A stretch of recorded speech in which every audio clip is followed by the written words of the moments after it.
and worship him. They erected a golden statue of him and put it on the and put it in their land at that time. Those three brothers who were gathered there, those three sacred vessels of holiness, they refused to bow to that king. And I just believe that we have a few folk who are here today who are willing to stand with me and simply say, we will not bow.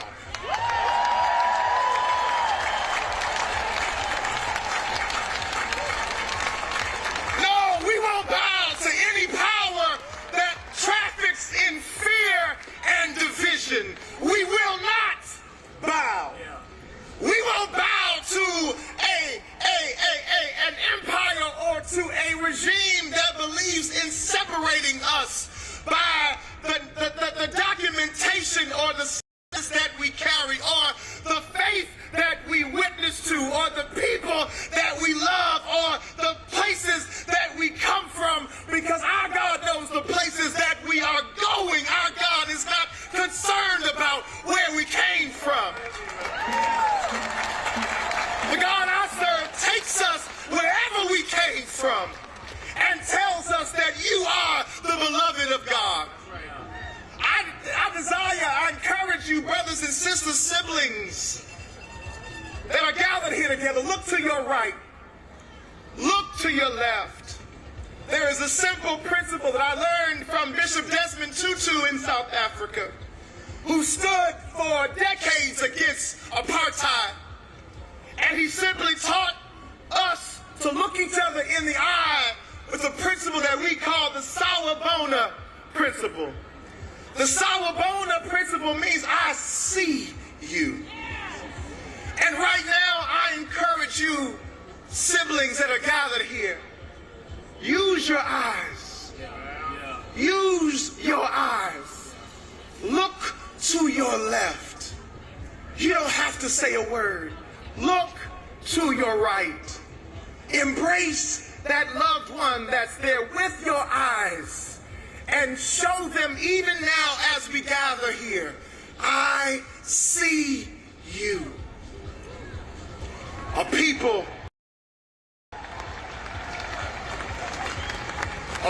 who can see each other, can remind each other of our collective sacredness.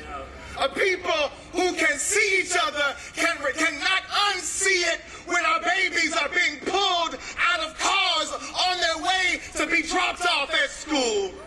A people who can see each other cannot unsee masked ICE agents pulling up in our city and cities around the country. A people who can see each other cannot unsee wickedness and spiritual wickedness in high places. Somewhere I read that a people who see each other cannot unsee hypocrisy in the land. But a people who are determined to see each other will collectively say, we will not bow.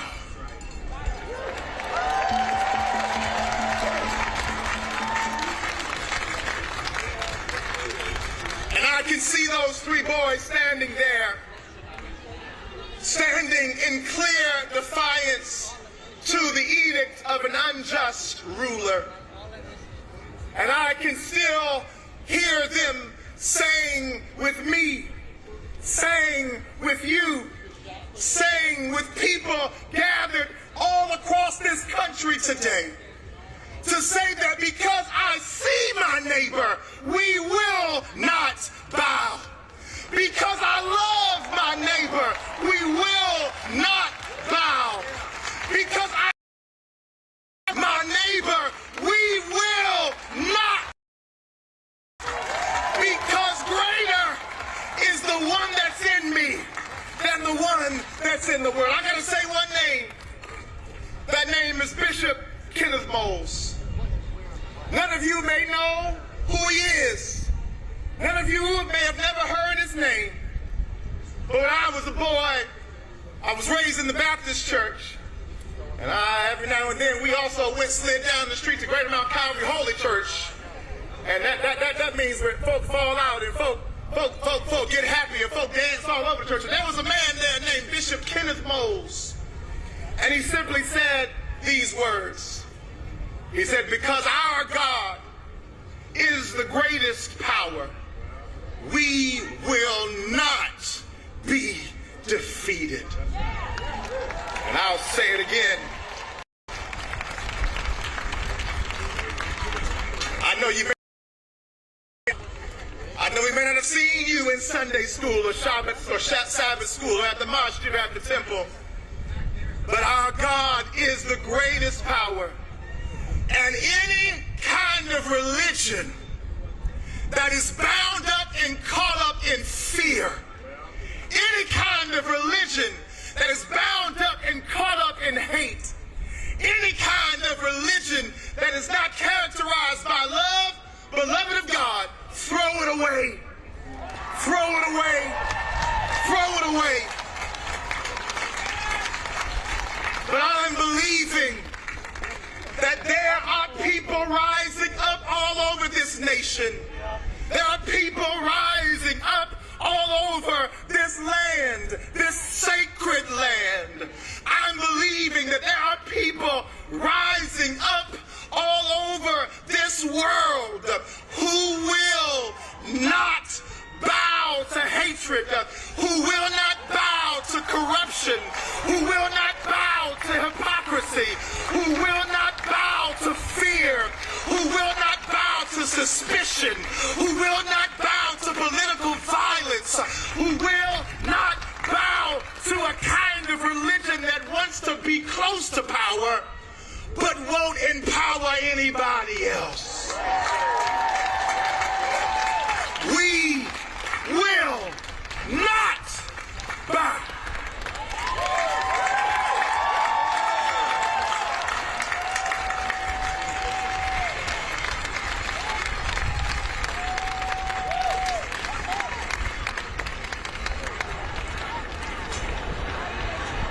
Ladies and gentlemen, please welcome the junior senator from Connecticut, who is leading the fight against Trump's authoritarian power grab in the Senate and understands the only thing with the power to stop would-be despots from converting a democracy to an autocracy is mass mobilization by the people.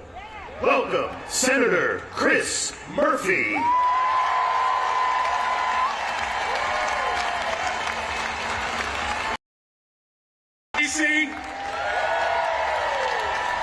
You all know where you are, right? You are in the people's capital.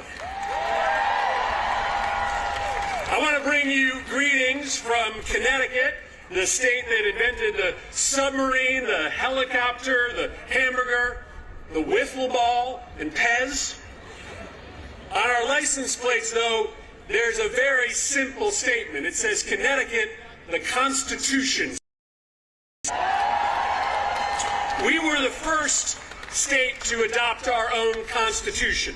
In my state, we couldn't wait to be self-governed. We couldn't wait to throw off the yoke of control and censorship from us. Before any other state, before our founding fathers, we wrote down in Connecticut the simple words, no kings. And I'm here today to share with you some unsurprising news. We are not on the verge of an authoritarian takeover. We are in the middle of an authoritarian takeover. But Trump has not won. Our democracy is in peril, but it can be saved. But no one's riding to our rescue, and I just want to be clear with you about that today. No one's riding to our rescue. There aren't establishment responsible Republicans that are riding to our rescue. The mainstream media isn't riding to our rescue. There's no oligarchs riding to our rescue. It is up to us to save us.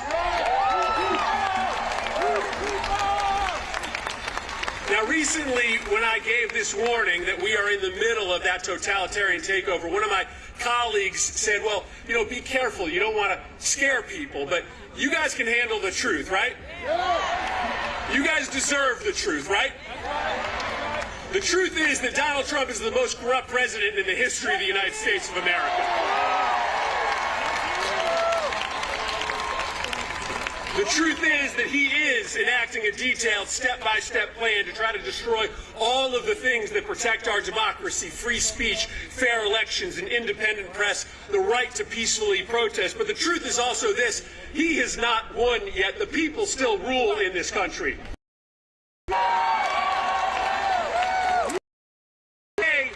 And today, all across America, in numbers that may eclipse any day of protest in our nation's history, Americans are saying loudly and proudly that we are a free people. We are not a people that can be ruled. Our government is not for sale. No king!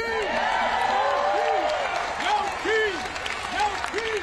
Now, I want to be honest with you about what's going on, and you know it. As we stand here today, the government is shut down, and shutdowns are painful. They hurt people. And frankly, that's why there was not a single government shutdown when Joe Biden was president and Democrats were in charge of Congress. Because we acted like adults, we negotiated with Republicans, we found common ground, we kept the government open. But today, Trump is telling Republicans that they shouldn't even show up in Washington, D.C. The House Republicans have been on an unplanned vacation from D.C. for 5 weeks. And there's a couple reasons for that. First, they're trying to cover up for rich billionaire pedophiles.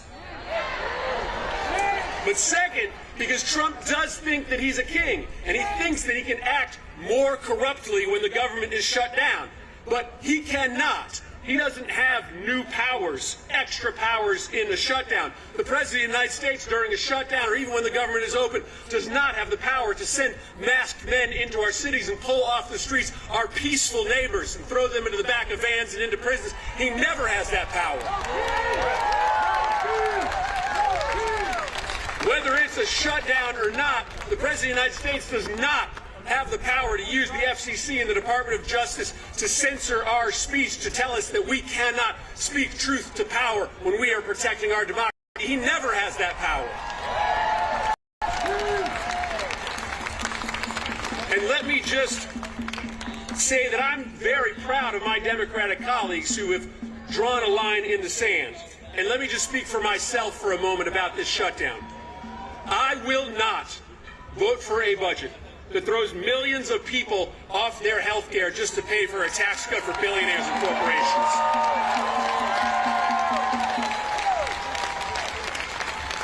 And I will not vote for a budget that doesn't put some serious checks on President Trump's destruction of our democracy.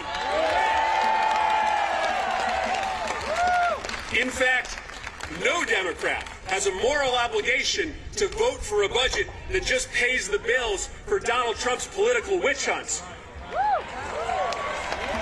So this is a moment for the people who work with me in this Capitol to draw a moral line in the sand. And this is a moment for all of you to stand up and speak up. Listen, President Trump thinks that he can bully us into silence.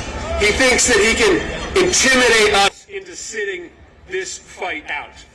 But judging by the number of people here today, judging by the number of people standing up all across this country, he thinks he can silence us, he thinks he can bully us, but he cannot and he will not.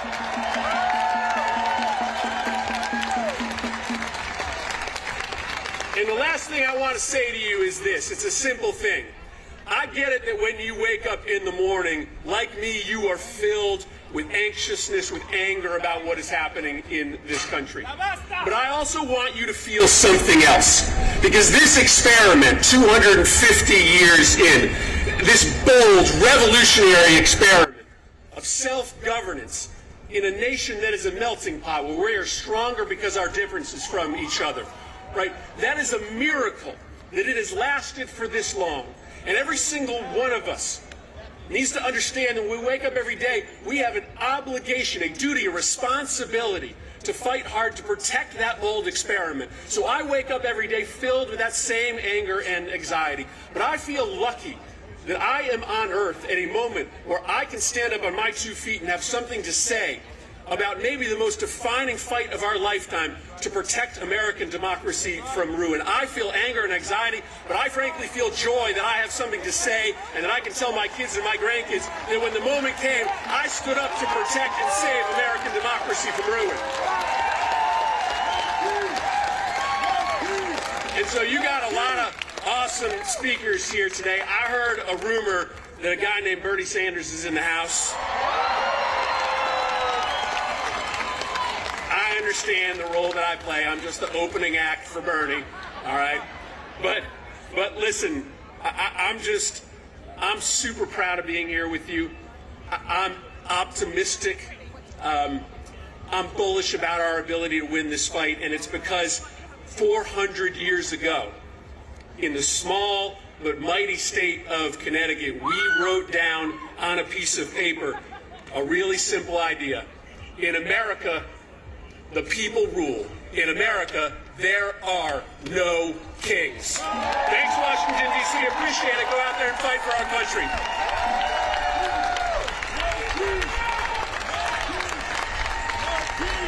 And now, let's give a warm No Kings welcome to Mehdi Hasan, founder and CEO and editor-in-chief of the new media company, Zeteo. Ladies and gentlemen, brothers and sisters, friends, my name is Mehdi Hasan. I am a journalist, I am an immigrant, and I am a Muslim. I am everything Donald Trump loves. I am the Trump trifecta. I'm also a bit of a socialist, but shh, don't tell Stephen Miller, he alarms quite quickly. Can I just say, it is so heartwarming to see so many of you out here in D.C. today. D.C., make some noise. We need to make sure today that they hear us in the White House and in the Capitol. All week, I've heard Speaker Mike Johnson and Republican members of Congress say this rally, the No Kings rally, is a hate rally. A hate rally. The people who can't get through a single day without hating on late-night comedians and overweight soldiers and Muslim politicians and Mexican immigrants and Palestinian refugees and black women and transgender kids and peaceful protesters and Mr. freaking Potato Head, they are lecturing us on hate? Really? I'm not here out of hate. I'm here out of love. I'm here because I love this country. I love America. I love the First Amendment. I love our democracy. I love our diversity. Yes, our diversity. And I am not willing to sit back and watch our glorious American multiracial, multicultural, democratic experiment, our constitutional republic, destroyed by the guy from Home Alone 2.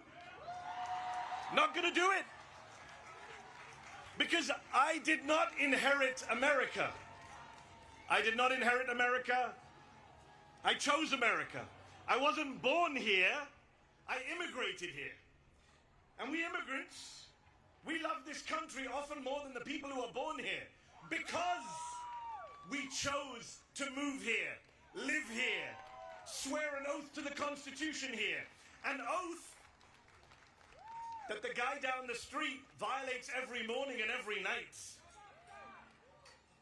The great irony is, of course, that Donald Trump is the son of an immigrant, the grandson of an immigrant, and married to an immigrant. In fact, 2 of his 3 wives were immigrants, proving immigrants will do the jobs that even Americans are not willing to do.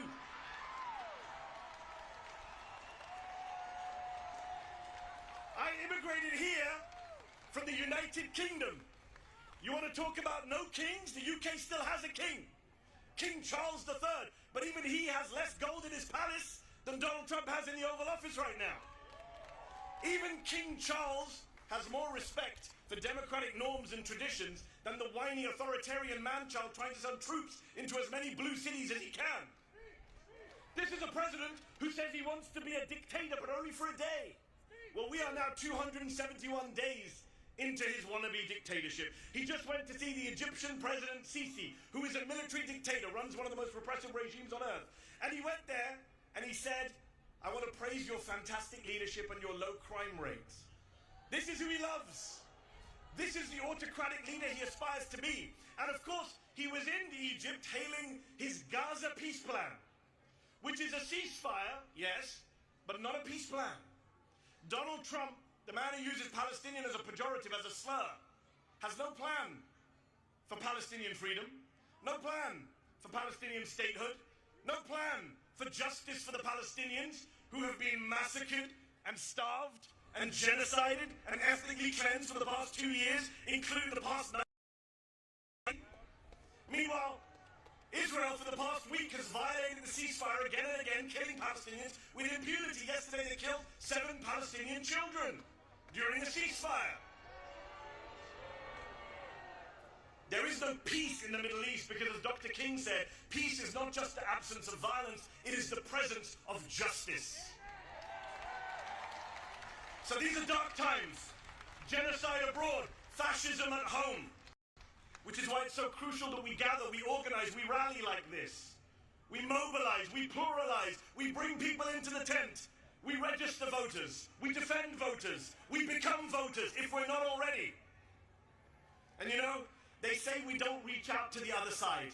We don't reach out to conservatives or Republicans, that we're in an echo chamber. Well, let me say to every Republican and conservative watching, aren't you the ones who said no more big government? No tyranny in America? So, if you believe that, what are you doing defending masked federal agents in unmarked cars, bundling people off of the streets, including American citizens, and disappearing them? How are you okay with that? And if you're not okay with it, then come over to our side. The side of the Democrats. The small d Democrats, not the big D Democrats, not the Democratic Party. Those of us who are from all parties and none.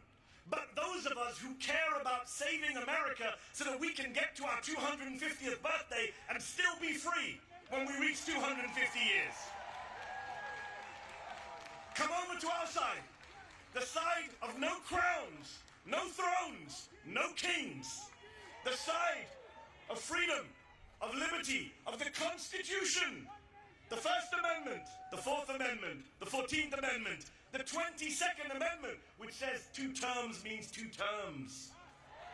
And if you're not worried about Donald Trump trying to stay on for a 3rd term, you should be. He's literally selling merch. So I worry about free and fair elections in 2028. But then I say, why should I worry? I see all of you here today.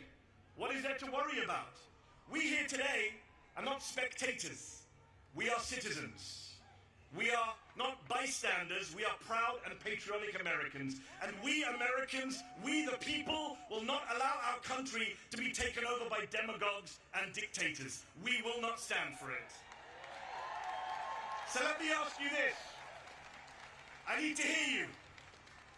Are you willing? Are you willing? Answer this. Are you willing to sit back and let Trump shred our freedoms? I can't hear you, DC. They need to hear you in the White House. Are you willing to let Trump shred our freedoms?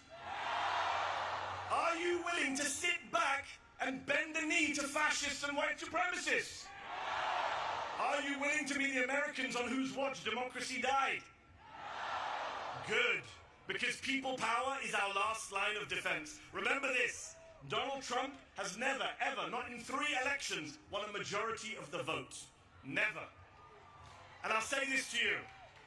I'll say this to you. Here's the man that they are scared of. There are more of us than there are of them. We are the majority. majority. Say it with me. We are the majority. They're not loud enough today, Dee. Come on. Louder. We are the majority. Yes, we are. And we have no intention of losing our country, our democracy, our freedoms to that twice impeached convicted criminal and his gang of grifters. No way. We will out-organize them. We will outvote them. We will outlast them. Because when I see you all out here today, in your thousands, in millions across the country, I have hope. I have faith that America can defeat this fascist threat, this authoritarian mania, this MAGA cult, and save our freedoms. And I also have faith and hope that one day soon, the Palestinians will be free. Thank you very much for your time. God bless you all.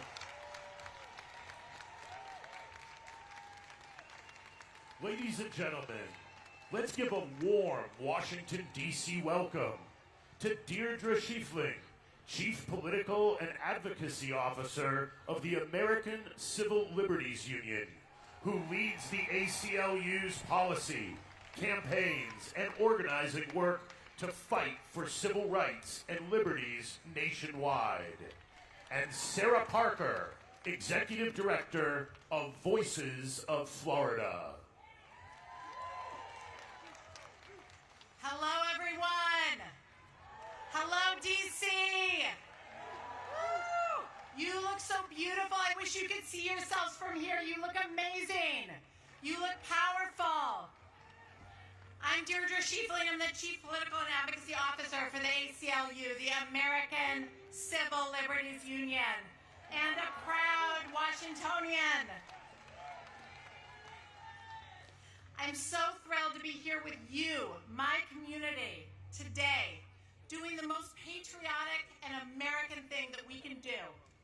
Peacefully, lawfully protesting the Trump administration's abuses of power and exercising our First Amendment rights.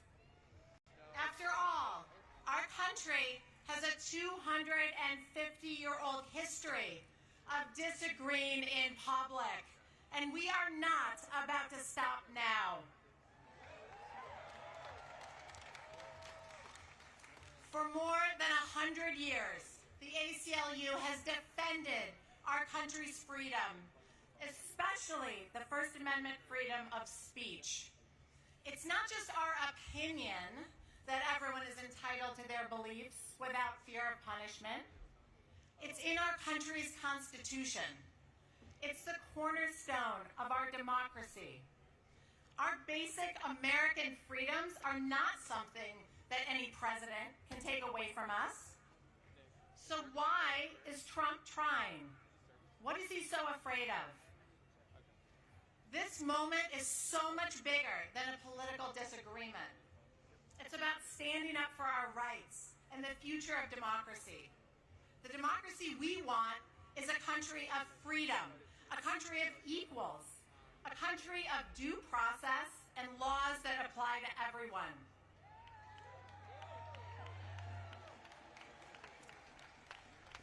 Not a country where masked ICE agents kidnap people out of their beds in the middle of the night, where they zip tie terrified children together. No. Not a country that tells schools and universities to teach ideology instead of facts. And certainly not a country that sends armed troops into our cities to scare us into silence. I refuse to allow that version of our, and I know you do too. The courage that we are creating here today across the nation is contagious. It's powerful, and it's exactly what they're afraid of. I want to tell you something I've learned. The best way to protect our freedom is to act free.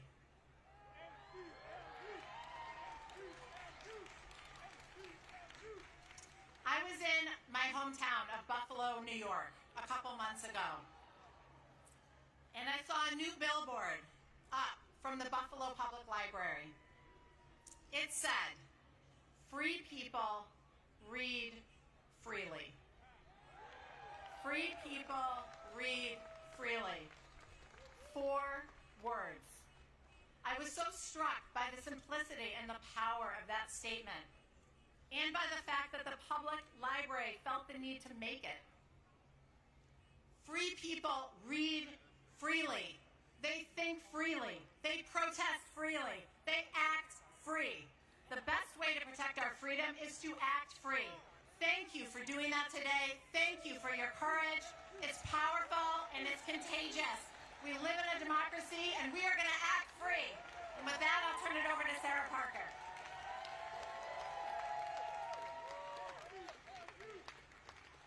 My name is Sarah Parker, and I'm the Executive Director of Voices of Florida and a National Coordinator with 5051.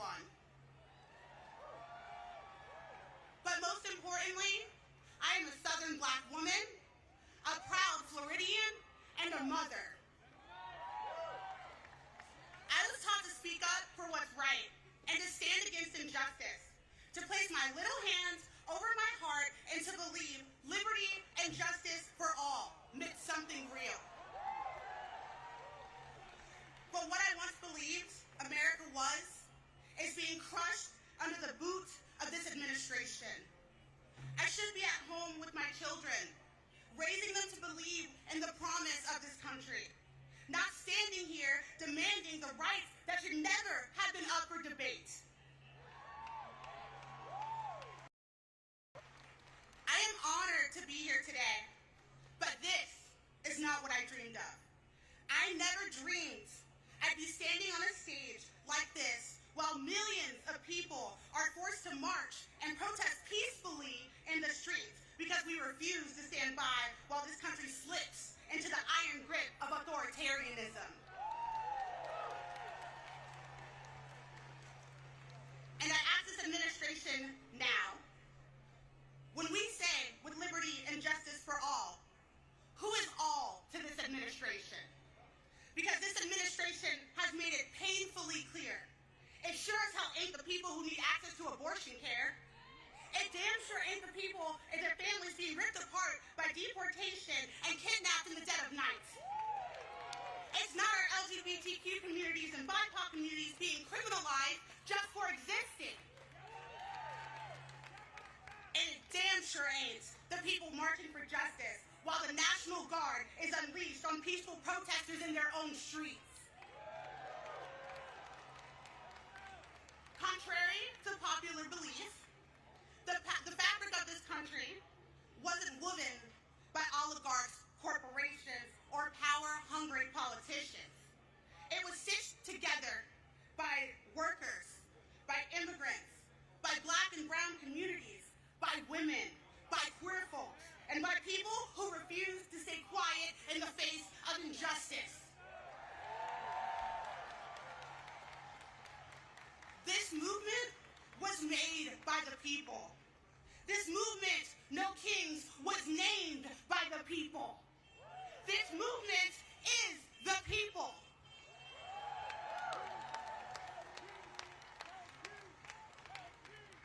And newsflash to this administration and for the people who need it, this country was built on protests.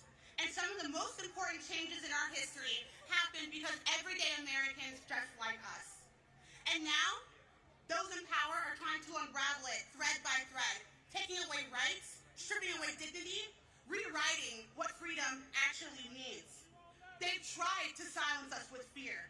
They've tried to gaslight us with lies. And politicians have stood in front of the cameras, smugly, I may say, peddling smear after smear.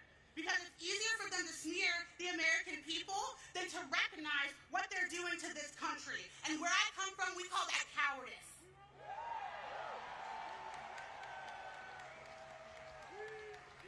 We refuse. I refuse to let this become our reality. It is our duty. It is our right as Americans to dissent when democracy is under threat. Let me be clear. Democracy dies when we are silent. But democracy democracy is reborn when we speak with courage. And authoritarianism cannot withstand truth. And it crumbles under the power of love and dissent. And as leaders before me have said, courage is not the absence of fear. It is the choice to act despite of it. And for what it's worth, I am proud of each and every courageous leader that is taking the streets today. We are peaceful because we know that's how real change is created. We are fighting because we love our communities and we love our country.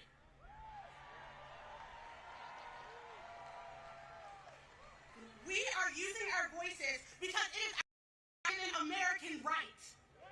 And anyone who says otherwise is not only lying to the American people, they are lying to themselves, and I don't know how they sleep at night.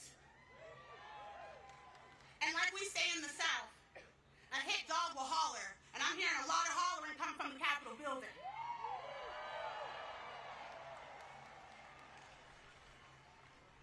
The American people are pissed. And I would like to say before I go, I want to thank every last one of you. I want to thank all the organizers with 5051. I want to thank Political Revolution, who's a national partner. But I want to thank our children. I want to thank our teachers. I want to thank your hearts for doing this and being out here in the street when they tried to make you afraid.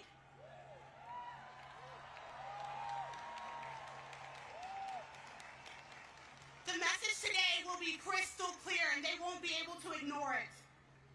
There will be no kings in America. Not today, not tomorrow, not ever. Thank you.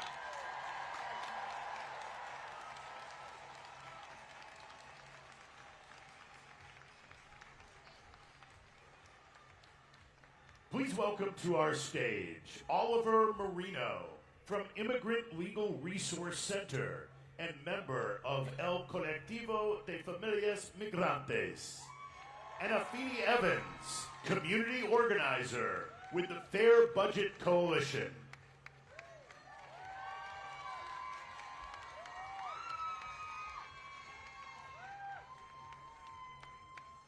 Thank you. Good morning. Earlier this year, as the Trump administration began its anti-immigrant attacks from the White House, the Colectivo de Familias Migrantes, a group of families and organizers, came together to find community and ways to protect each other. We knew what was coming and why we needed to fight back, organize, and take care of each other. In the last few months, we have witnessed mass ICE agents, National Guard, and DC's own Metropolitan Police Department work together to abduct our community members.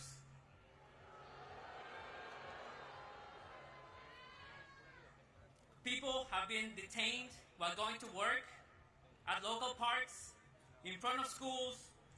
Hundreds of people have been separated from their families, their loved ones, and our community.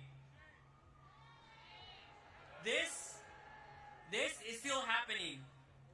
Just a few blocks from here, people have been racially profiled, handcuffed, and put in vehicles and taken. Sometimes transferred to detention centers hundreds of miles away in states like Louisiana, Alabama, and Georgia, away from family and away from legal counsel. And to be clear, here in DC, the anti-immigrant attacks have come not only from the White House, but also from our own mayor, Mayor Bowser. Mayor Bowser tried to repeal DC's Sanctuary Values Act, a local law that limits collaboration between MPD, the local police, and ICE. But while politicians have failed us, it's been DC residents that have stepped up. We have seen our people go out and film ISIS abuses in the streets, share Know Your Rights information, provide mutual support to families of people detained, and organize to protect their immigrant neighbors. moment to show solidarity, to reject attempts to dehumanize and criminalize our immigrant community, to hold our elected officials accountable, and to force them to stand up to an authoritarian administration that does not care about due process and people's constitutional rights. In order for the Trump administration to carry out its plans, it needs compliance from the public and from local governments. We must not comply. We need to do all that's in our power to protect immigrant families and our neighbors. We need us. We need you. We need each other to protect families, not feds. Thank you.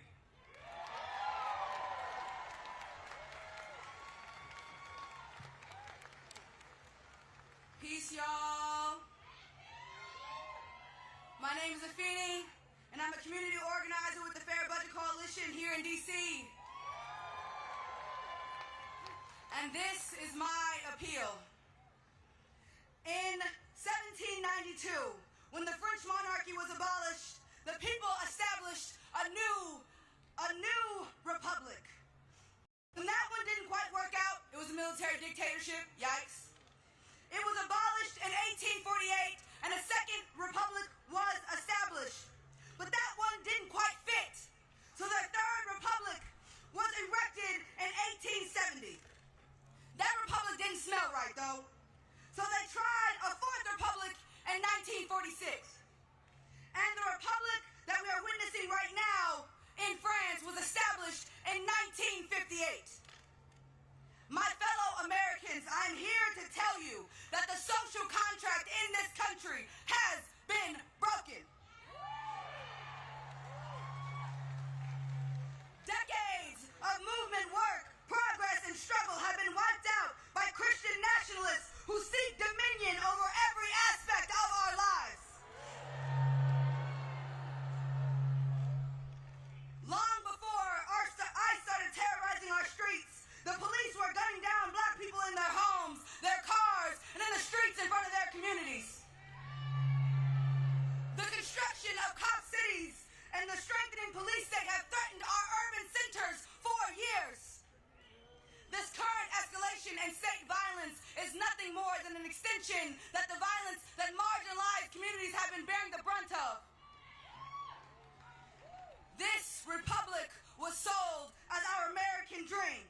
Home of the free, land of the brave.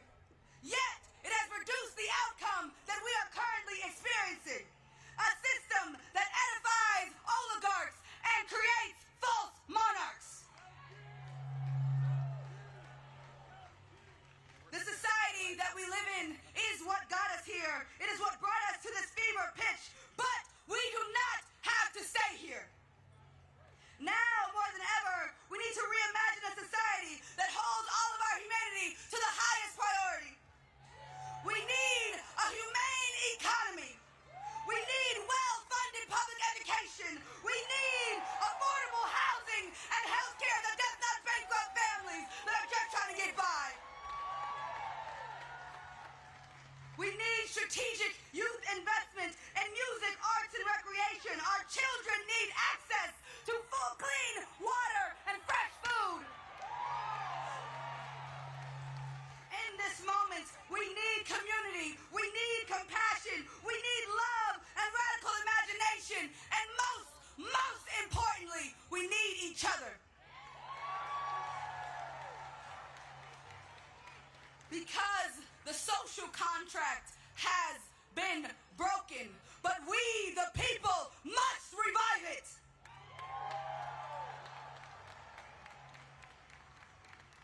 We, the people, can be stewards for a land of the free. We, the people, can be brave and make this broken house into a home for all of us.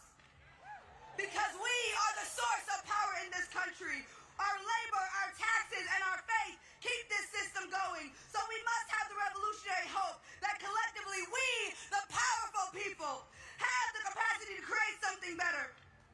I'm here to tell you that we must be audacious in our pursuit of fulfilling that generational mandate. Because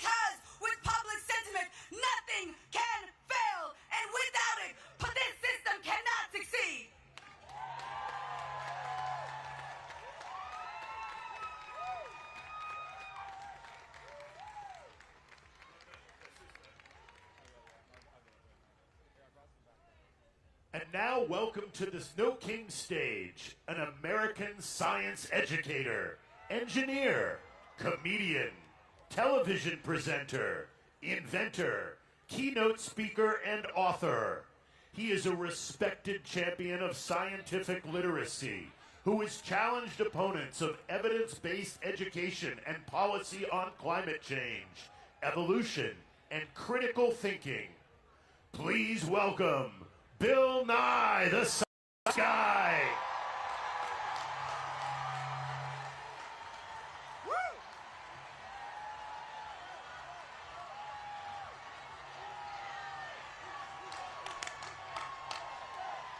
We love that song, Hello, D.C.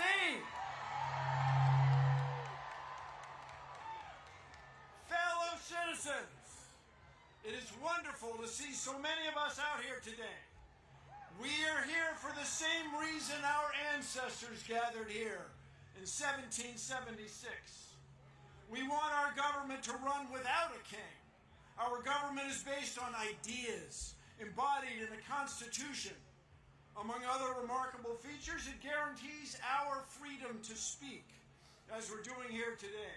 Rather than doing one monarch's bidding, we have agreed to form a democracy, to work together, and to follow the laws that derive from it. No thrones, no crowns, no kings.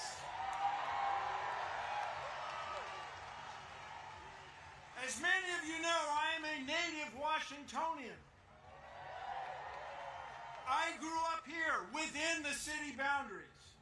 And when you grow up here, the affairs of the federal government are very much a part of your life.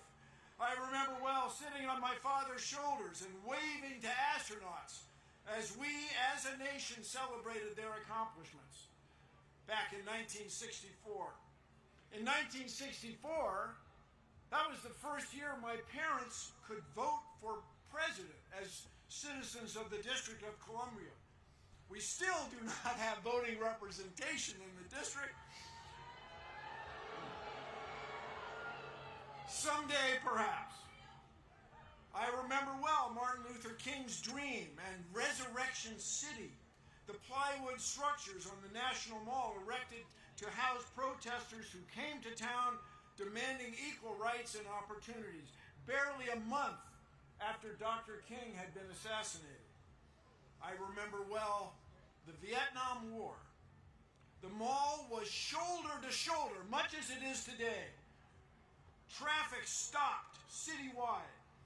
The protest movement expanded. There were protests around the country, and the war was ended.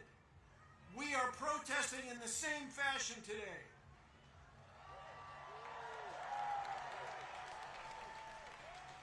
Only today, the stakes are higher. Rather than abandoning a war against an elusive, perhaps sometimes imaginary foe, we are confronting the possible end of our republic. We are here to tell our lawmakers that what's going on in our government is wrong. They must stop the abuses of this petulant president and his circle of sycophants. No thrones, no crowns, no kings.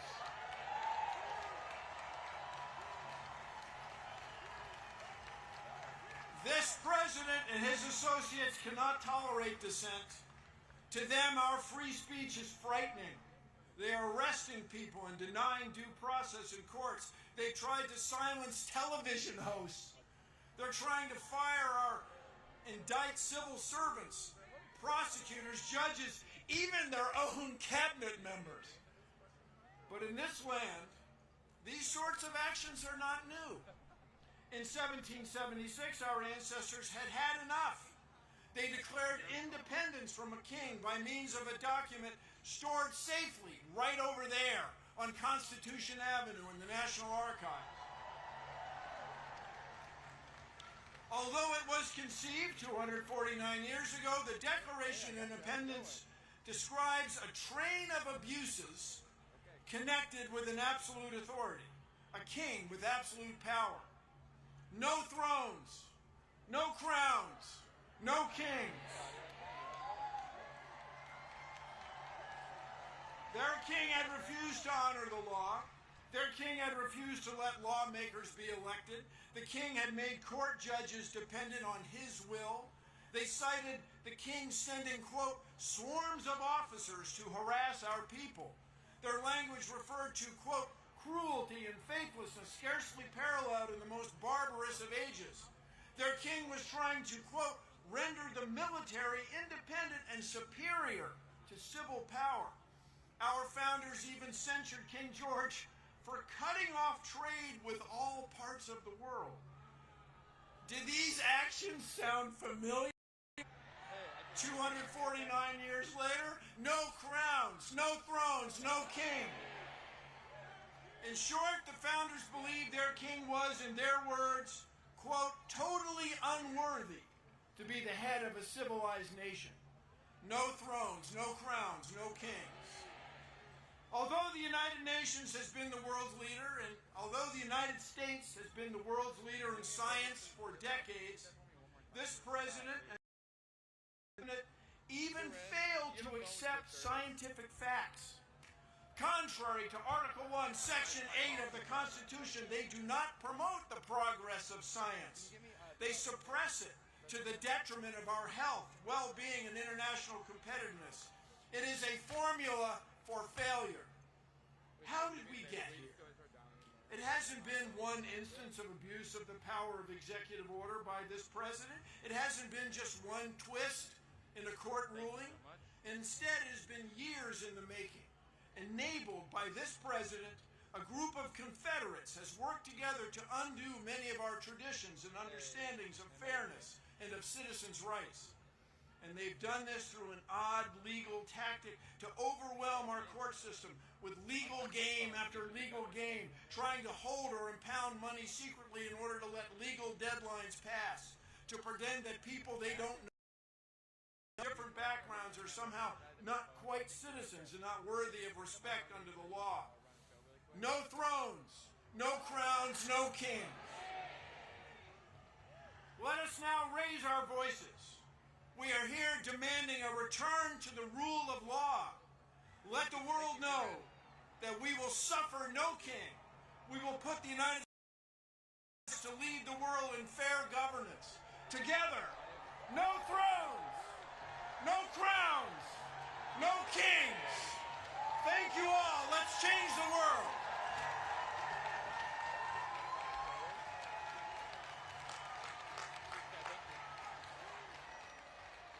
Ladies and gentlemen, now please welcome Ai-jen Poo, a care advocate and organizer who serves as Executive Director of Caring Across Generations and President of the National Domestic Work Alliance and Care in Action, and Randy Weingarten, President of the American Federation of Teachers.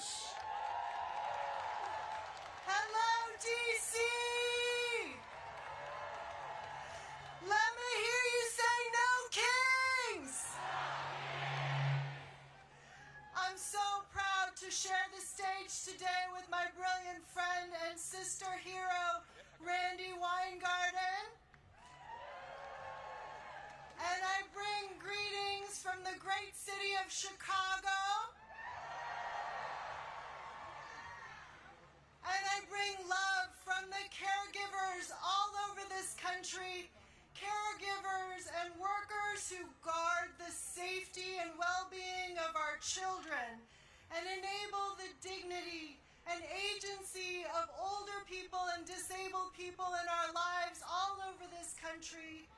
We are out marching in cities and towns all over this country today because we see what's happening. Parents unable to afford life-saving medicine for their children. Caregivers losing their health care and their ability to take care of the people they love. Disabled people forced into institutions because their caregivers have been taken by ICE. Mothers violently torn from their children by armed, masked men with no due process. This administration has broken the law, lied, stolen our care, and is attempting to steal our constitutional rights and freedoms. They think that they will get away with it. They will not. There are no kings in America.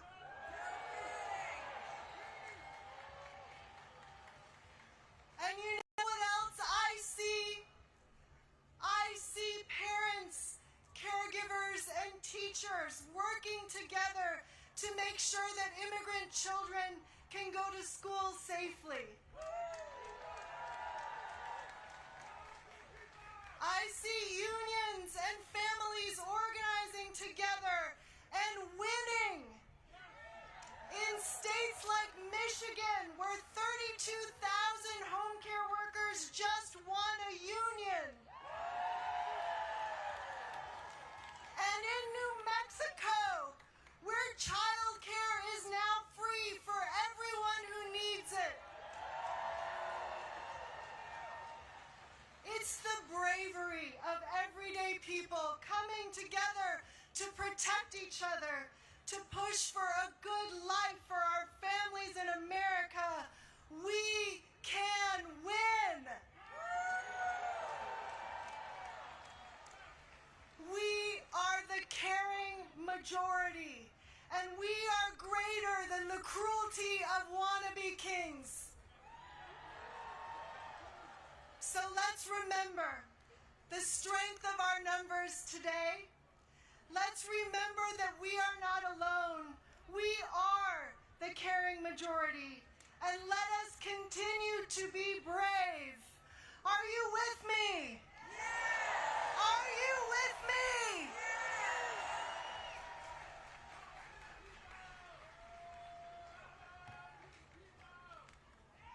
Thank you, Washington, D.C. From up here, you cannot see the perimeter. There are so many people who want to fight for our democracy and say no kings. And what I've just been told, that in New York City, there are more people in Times Square than there are on New Year's Eve.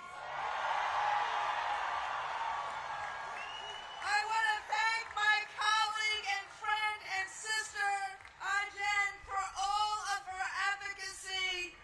And she knows, like I know, you cannot do any of the things that Ajen talked about if we do not have a democracy.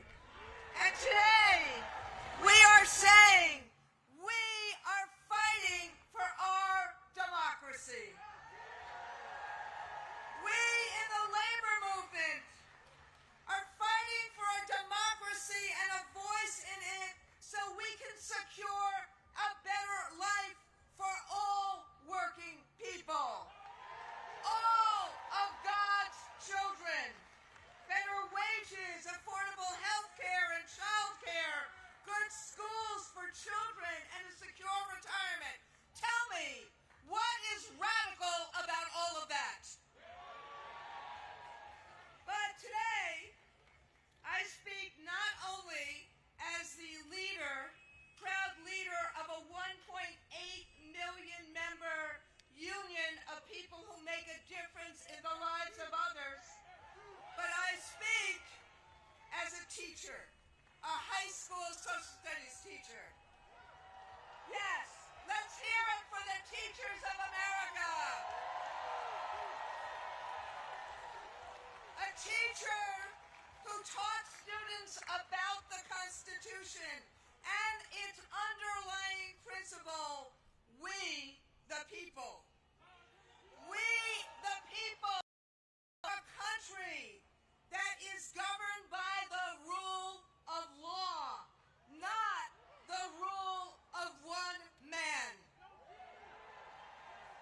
We are governed by fairness, not fear or favor. Now, this idea, as you've heard before,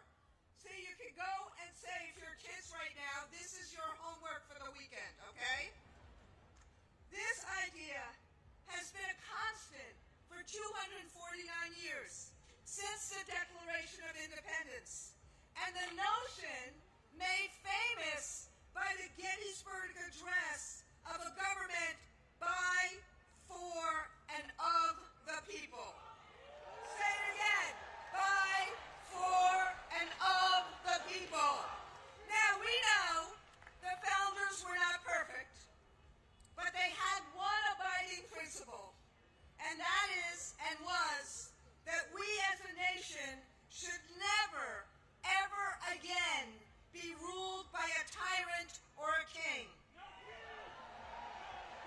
That was as true today as it was back then. And that is why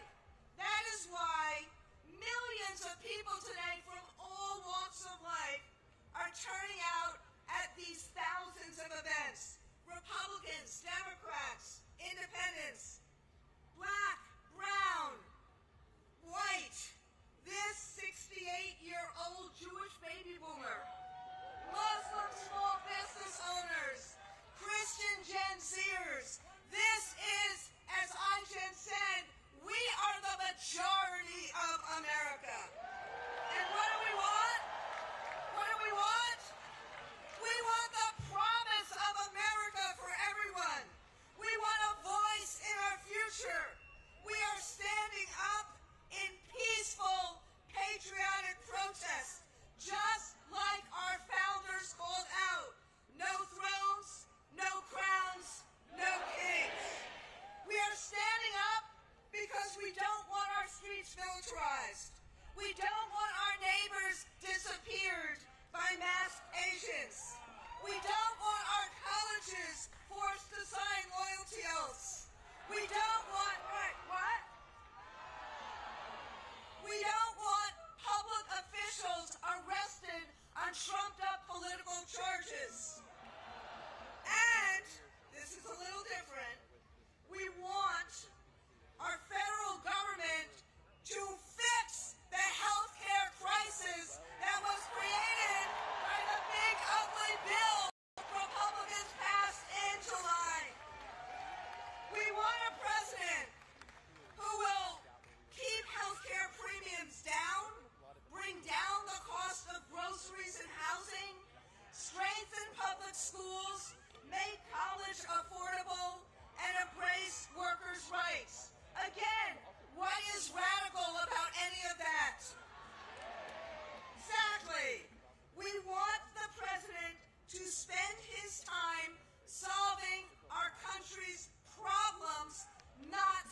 Now please welcome the co-founder of the Black Votes Matter Fund and one of the leading voices of Cliff Albright.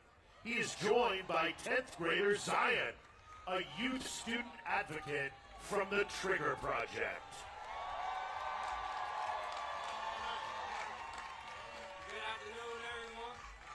My name is Zion Stewart. Good afternoon, everyone. My name is Zion Stewart, and I'm from Devon Street Southeast, better known as Charter City. I grew up around a lot of trauma and violence like many kids in my neighborhood. I got connected to the Trigger Project through one of my mentors. Going through Trigger University, I felt something I never felt before. A safe space, people who believed in me, and a chance to learn the real causes and the disease of gun violence. More police doesn't fix what's really going on, it just adds more confusion and chaos. It doesn't heal our pain, it doesn't give us opportunities, or make us feel safe in our neighborhoods.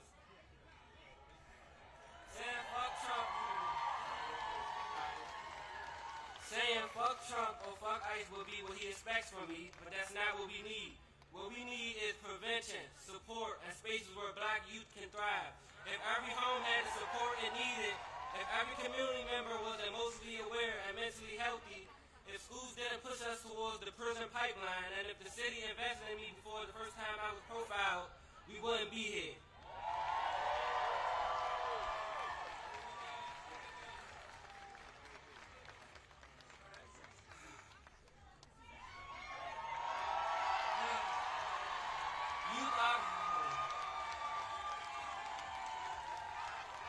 Youth are the solution, not the problem. We deserve to be understood, not blamed or preyed upon. Free DC, we are prevention. Thank you.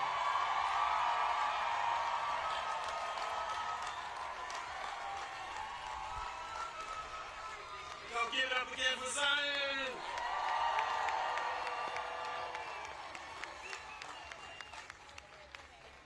Last time I was here was speaking at a rally like this was 2021 for the Freedom Rise, when Black Voters Matter and dozens of other organizations organized for voting rights legislation, like the John Lewis Voting Rights Advancement Act and the For the People Act. This and HR 51 DC statehood. When I say DC, you say statehood. DC. DC. We organized for those voting rights because we knew that we'd be in a moment like this. A moment where we have a wannabe dictator and a do-nothing Congress trying to take away our voting rights, trying to cancel elections and purge voters from the rolls. We knew it was coming. Just this week, the Supreme Court heard a case that could put the final death blow to the Voting Rights Act. It could eliminate black representation for black communities, and it can create at least 19 seats that are currently protected by the Voting Rights Act would be eliminated by many of these red states. And this is happening at a time when we are seeing mid-decade redistricting in places like Texas and Missouri because we have somebody who wants to be a king. We have somebody who, just like he said to Georgia, go find me 11,700 votes. He's trying to tell these states, go find me 10 extra congressional seats, or 15 seats, or 20 seats. And this could create a permanent one-party rule at the expense of black voters and black communities. But like so many other issues that are rooted in anti-blackness, that sickness won't just stay within the black community, it affects this entire country. And so we join you in saying, no kings. But we gotta go beyond no kings, because the last time that call was made in 1776, 1/4 of this country's population was enslaved. And so we've got to go beyond no kings. We've got to recognize that they have used divide and conquer ever since that time in 76, or ever since 1619, to keep us divided, to divide those who were enslaved from those who were poor whites, to divide us from those indigenous brothers and sisters. They've been using that divide and conquer tactic, and they're still using it today to keep us divided, all of our communities. But I've got some good news for you, because what I know is this: if divide and conquer is one of the oldest tricks in the books, then by definition, one of the most revolutionary acts of resistance is simply to be united. For us to stand together, to sing together, to laugh together, to fight together. Power to the people, yes, because what I also know is this: their hate cannot beat our love. And when I talk about our love, I'm not talking about a Valentine's Day kind of love.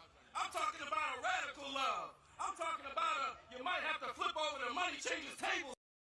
I'm talking about a love that is merged with power, because those two things are not opposite, they go together. As Dr. King told us, power without love is reckless and abusive, but love without power is sentimental and anemic. That's what I'm talking about. He went on to say that power at its best is love implementing the demands of justice, and justice at its best is power correcting everything that stands against love. That's what we need. And when we have that kind of love and power, when we walk in that kind of love and power that sees all of our communities, from Vermont, from LA, all the way over to DC, especially Southeast DC. When we walk in that kind of love and power, there ain't nothing that I want to be, a small, petty dictator. There ain't nothing that he can do to stop us. Because when we walk in that kind of love and power, there's nothing that we can't do. But we've got to believe we've got that power. Do y'all believe?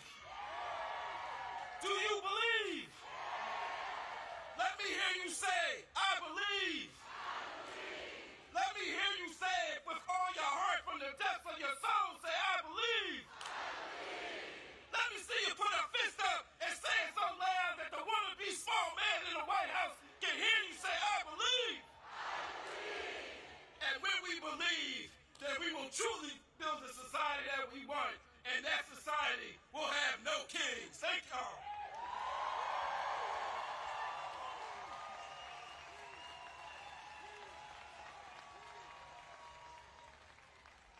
Now please welcome Jay Brown, Chief of Staff for the Human Rights Campaign, and Sean Skelly, former Assistant Secretary of Defense for Readiness in the Biden administration and co-founder of Out in National Security.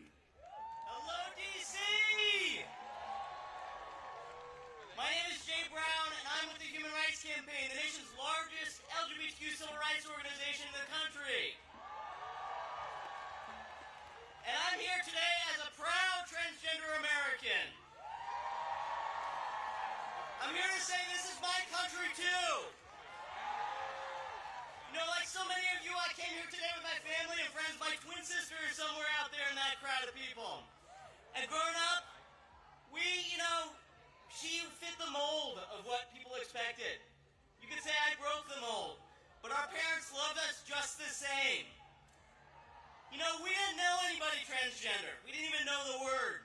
But they gave us the love and the support that we needed to thrive, and now I'm a dad with an amazing family of my own. And I gotta tell you, that's what freedom looks like.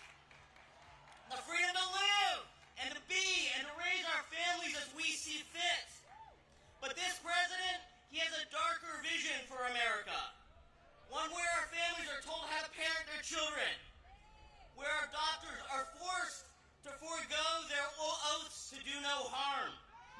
Where the government is ripping families apart and hurting our people. They're cutting billions of dollars from HIV prevention and treatment. They're banning our books. They're firing teachers who use a student's nickname. And they're firing gay workers who put a pride flag on their desk. But we're all here because we believe in a better America. We believe in a country where kids can get a quality free from bullying. Where love is love.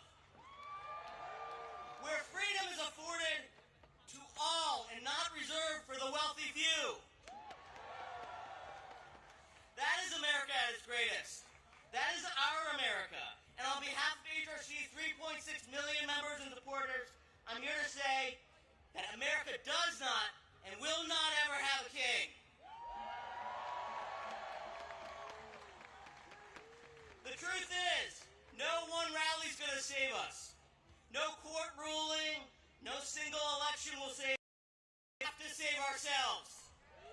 We have to build workplaces that are safe, classrooms that are welcoming, communities where we see each other not as our enemies, but as our neighbors.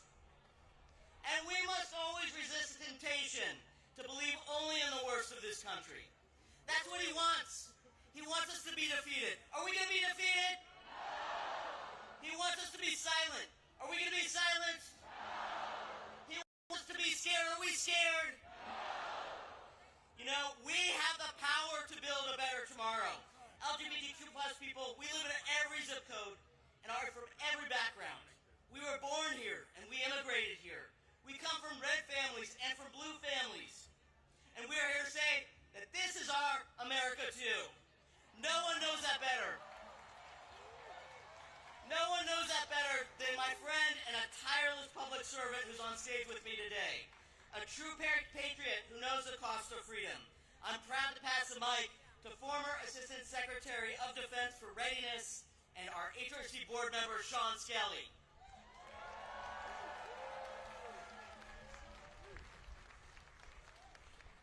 Good afternoon, D.C. As Jay said, I'm Sean Skelly, a retired Navy officer, a former Assistant Secretary of Defense, and I serve on the board of the Human Rights Campaign. I'm an out, proud trans woman who loves our country, who's put my life on the line for our country and our rights, and I will fight for it now using all the rights that the Constitution gives us, and I swore an oath to defend. I was proud to recently serve alongside thousands of transgender service members who have served with honor, skill, and courage. They have protected us while their own Commander-in-Chief and Secretary of Defense have vilified them and denied their right to exist. Anyone who serves in uniform deserves so much better than what this tainted chain of command has to offer. This administration targets these brave Americans because of its wanton campaign to drive me and all of my transgender brothers and sisters out of our country, out of our society, out of the protection of our laws, and into some dark, dangerous corner that they are inventing. This wannabe autocrat can't allow transgender Americans to serve honorably and successfully in our military, which is the highest regarded institution in America, when they have chosen all transgender Americans, already some of the most at-risk and vulnerable people in this country, to be their autocratic other. The people to be feared, scorned, and blamed because of their shameless lies, hateful lies that they tell about the danger that trans people supposedly bring to our society, and somehow upset the utopia that the dear leader promised us is around every corner. The American people respect those who put on their uniform, who protect them, and serve at the risk of their lives for people we don't even know. We're here today because generations of Americans have bet their lives and their families' future on the promise of a more perfect union. The oath I took 10 times over 35 years of service in uniform and as a civilian means to every person who ever took it in good faith, and I'm going to quote the former chairman of the Joint Chiefs of Staff, Mark Milley, we don't take an oath to a king or a queen or to a tyrant or dictator. We don't take an oath to a wannabe dictator, to an individual. We take an oath to the Constitution, and we take an oath to the idea that is America, and we're willing to die to protect it. To put it simply, no kings. We demand justice for our transgender service members. We demand justice and civil rights for every transgender American. We demand justice and democracy for every single American. No kings. Thank you.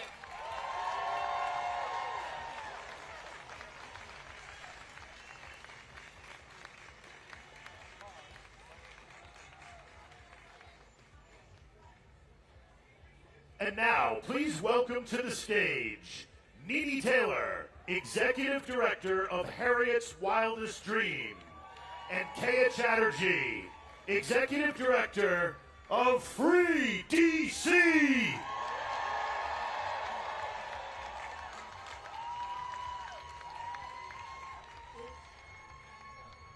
Welcome to DC. I hear y'all say welcome to DC. I'm Nene Tell. I'm the co-founder and executive director of Harriet's Wildest Dreams, named after our ancestor Harriet Tubman. I am also the co-founder of Free DC. I was born and raised right here in Southeast Washington, D.C.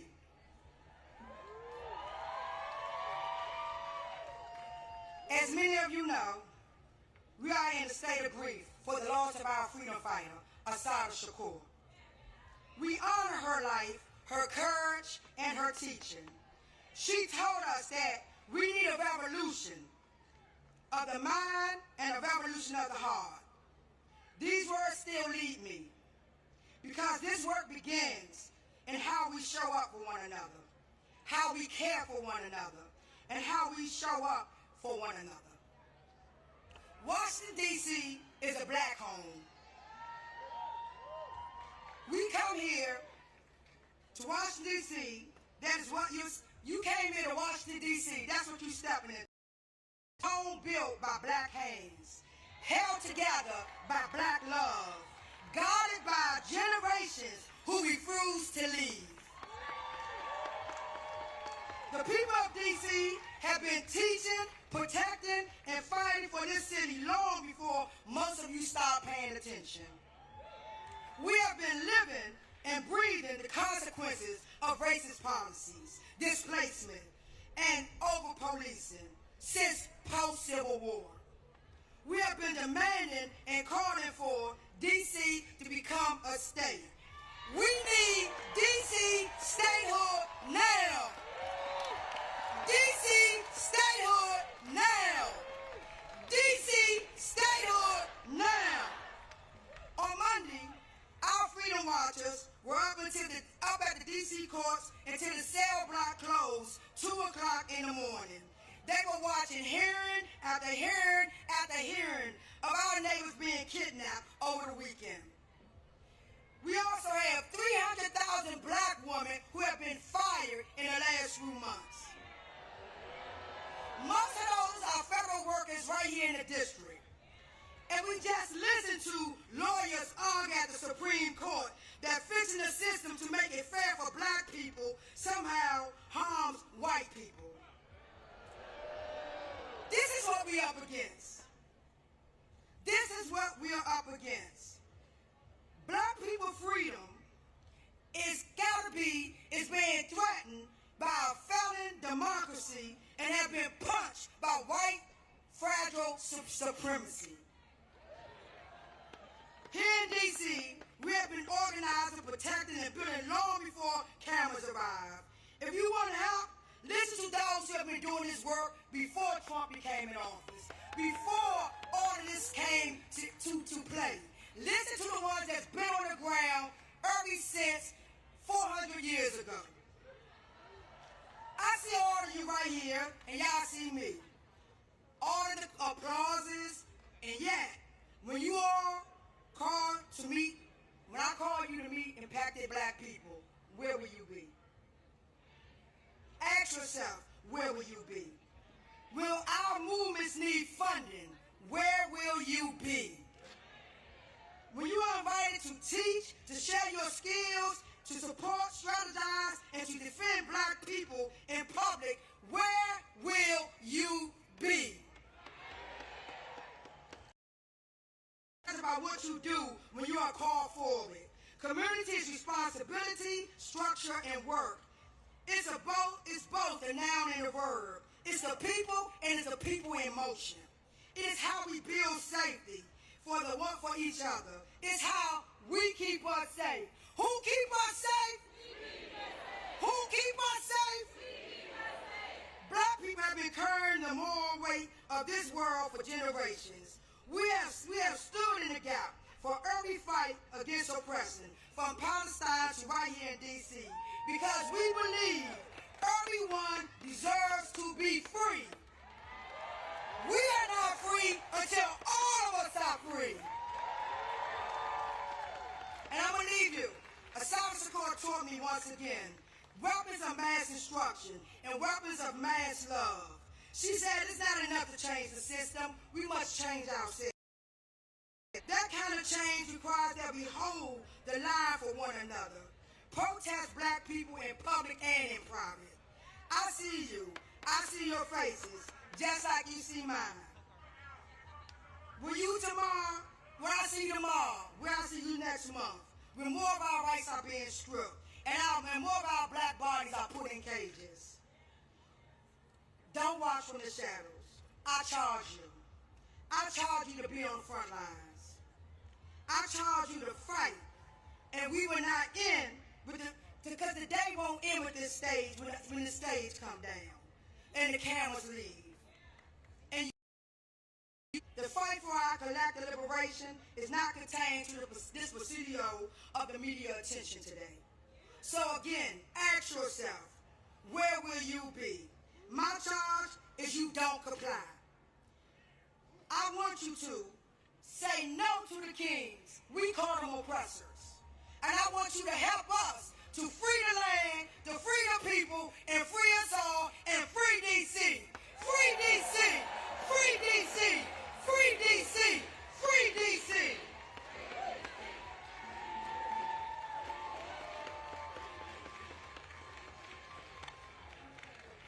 All right, my name is Kaya Chatterjee. Thank you so much, Nene. I am with Nene, one of the co-founders of Free DC and the executive director of Free DC, and we are the movement to protect DC home rule and win lasting dignity for the 700,000 people of DC. Let me hear you, DC. Who out here is here today for a Free DC?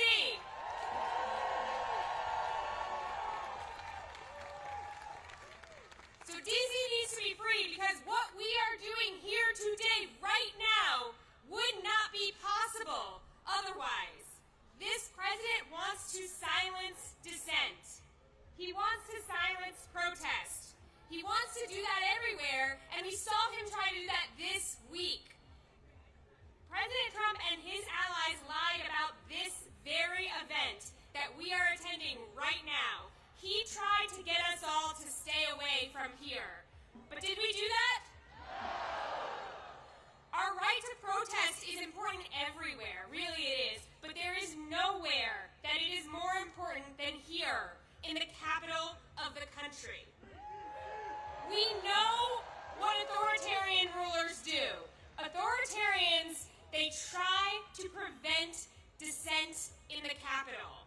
They want to control capitals. They have tried to control capitals through the history of time and space because controlling a capital is a way to control a nation and a way to prevent the transfer of power. This president is no different from those authoritarians, and we saw that on January 6th, right? We saw that. And this president started attacking D.C. again the day he took office again. Today, we are in our third month of military occupation by armed forces from multiple other states in D.C. There are gangs of federal agents who are attacking our communities. And we've heard from so many people today that they've attacked our unhoused neighbors. They've attacked our immigrant neighbors. They've attacked black and brown neighbors. They've attacked our cultural institutions. They've attacked thousands of people who serve as federal workers. They've tried to take over our local police department. They put a disgraced Fox News host in charge of our local prosecutions. And on top of that, their allies in Congress are trying to pass dozens of bills, more than 24 budget riders that take away basic rights from the people who live in the capital of this country. This president is trying to instill fear among the people here. Exactly. We won't let him. We know better than that. We know better than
sacred duty to protect one another, to support one another in solidarity, and to reject this cruelty agenda that we're seeing unfold.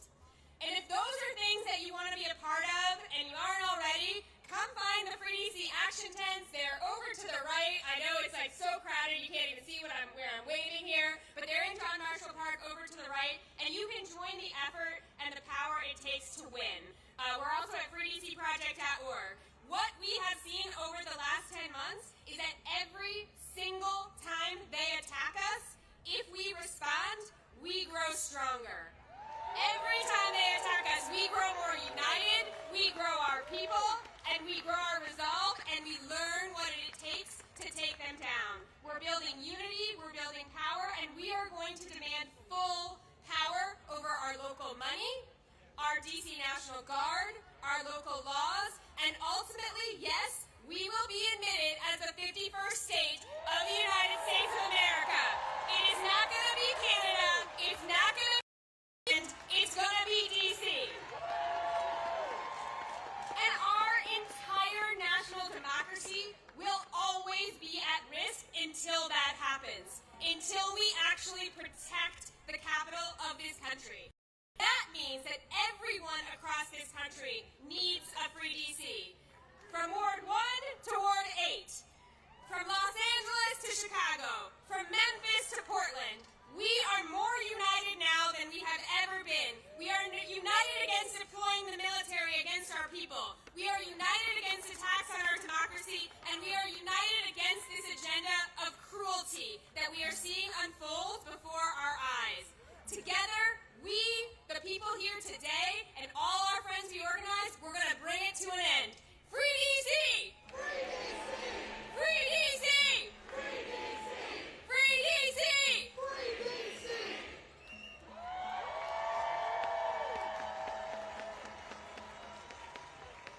Washington, D.C., please welcome to the stage Leah Greenberg and Ezra Levin, co-founders of Indivisible.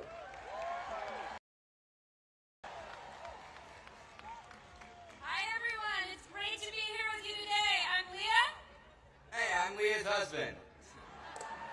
And we are the co-founders of Indivisible. We support a movement of thousands of local indivisible groups organizing in every state of the country. These are regular people who understand that saving our democracy is too important to be left to the politicians, and it's going to take all of us. Now I've got a question for you. How many kings do we have in America? We are in the middle of a sprint by Donald Trump, Stephen Miller, their MAGA cronies, to consolidate power and bully American society into submission. They have come for corporations and billionaires, for law firms and universities, for media and civil society. They are ripping families apart, and they are shredding our Constitution while they line their pockets in the biggest heist of all time. And the way they do it is they go on the attack. They make demands. They claim powers they don't have. They bully and they threaten to retaliate, and they see if anyone will push back. And if nobody pushes back, they win. And then they go on to the next attack. They are doing everything they can to convince us that they are all powerful, that they are inevitable, that they will win. And I need you to hear me. It's a lie. Woo! It's always been a lie. And the greatest danger we face is not Trump. It is how we, as a society, respond to this bullying, to this chilling effect. If we preemptively obey, if we shrink back, if we make ourselves small, if we do what they want in advance. Now we saw them try this play this week. Mike Johnson, Stephen Miller, their cronies on Fox News,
my God. Look, Leah is my spouse. She's my partner. She's the co-executive director of Indivisible. She's the real strategic brains behind Indivisible.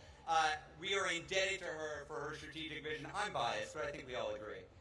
Look, I'm just here to tell a story. And I think it's important for us to tell the story of these First Amendment rights that Leah is talking about.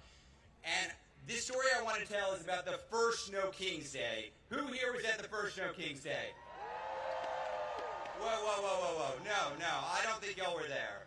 This was a quarter of a millennia ago. This was 250 years ago, 1775. They called it the Continental Congress. They didn't have the branding we did. But it was the first No Kings Day protest. What they did, they brought themselves together in opposition to this would-be monarchical ruler who was steamrolling the American public. He was occupying and invading American cities. He was terrorizing American communities. He was picking out his favorites and persecuting his political enemies. He didn't believe in democracy at all. Can you imagine?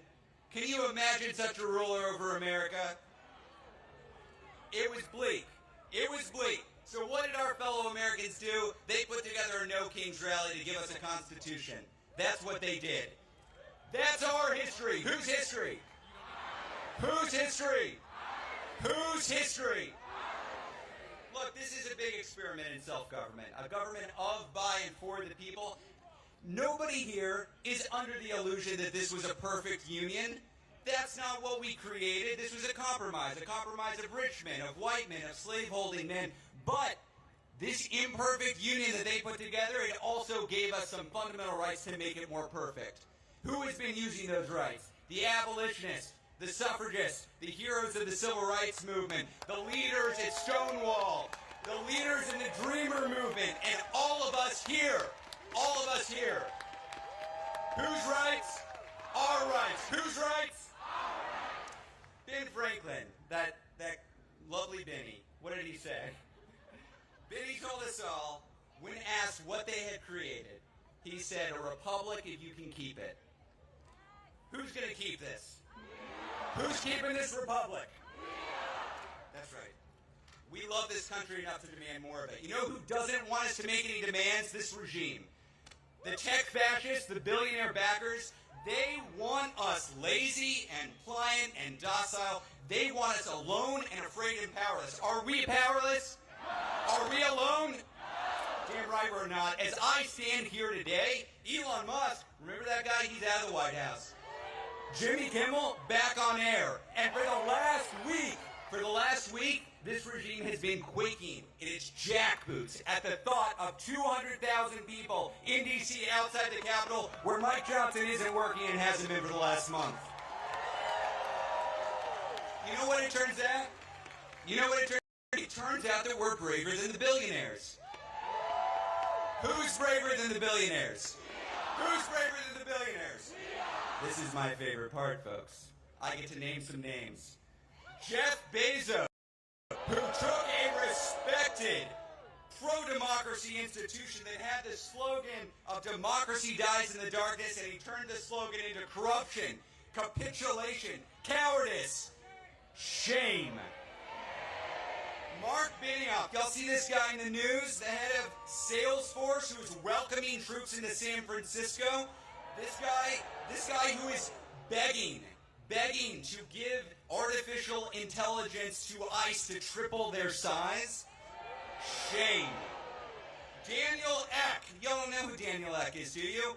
The CEO of Spotify, which right now is robbing from musicians and running ads to recruit for a secret police force that terrorizes our communities. Mark Zuckerberg, end of story. Need I say more? But we're not just booing, y'all. We're not just booing, we're organizing.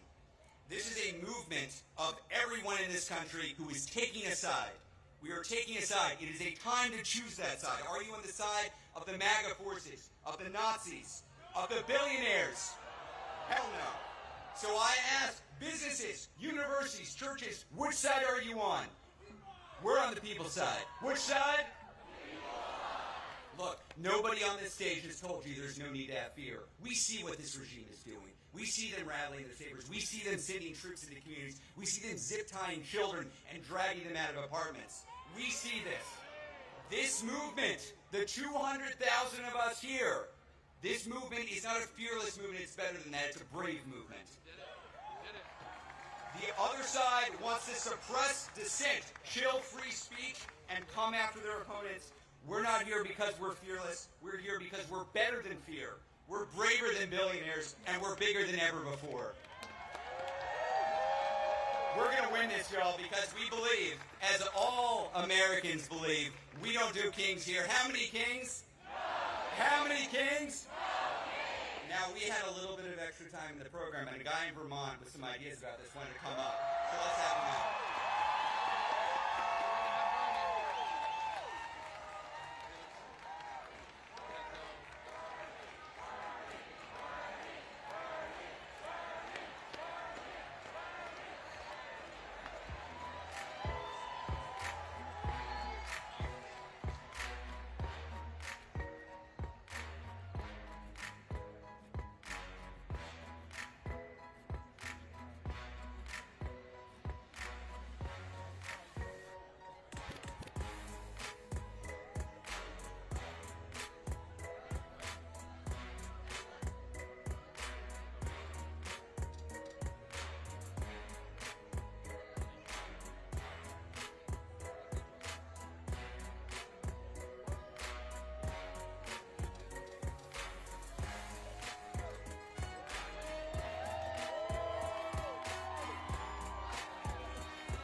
Washington, D.C., are you ready? Here we go. Please welcome the senior senator from the great state of Vermont, the Honorable Bernie Sanders.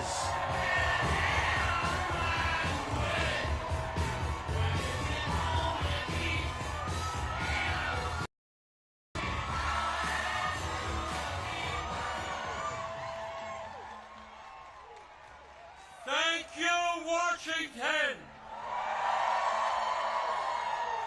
Thank you, Indivisible. Thank you to the millions of Americans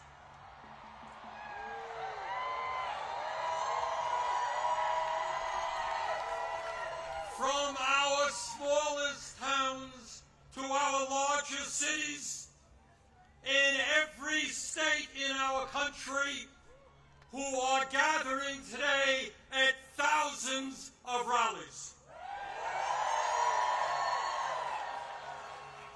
Mike Johnson, the Republican Speaker of the House, called these rallies Hate America events. Boy, does he have it wrong. Millions of Americans are coming out today not because they hate America. We're here because we love America.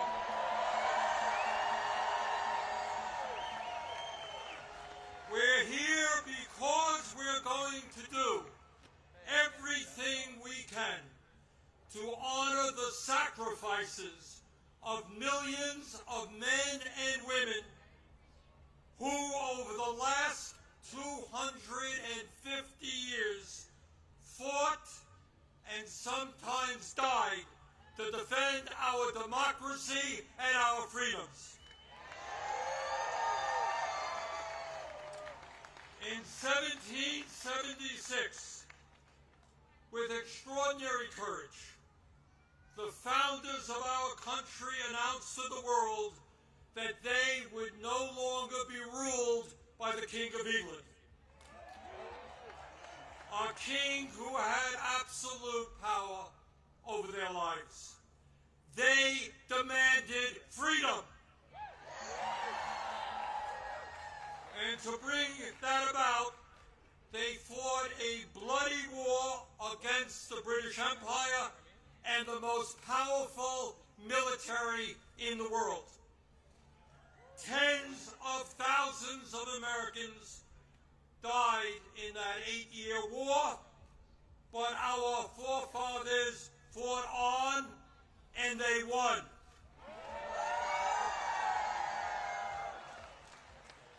And in 1789, after winning that war, they did something extraordinary. They established the first democratic form of government in modern history. They said loudly and boldly to the entire world, no more kings. In America, they said, we the people will rule. And today,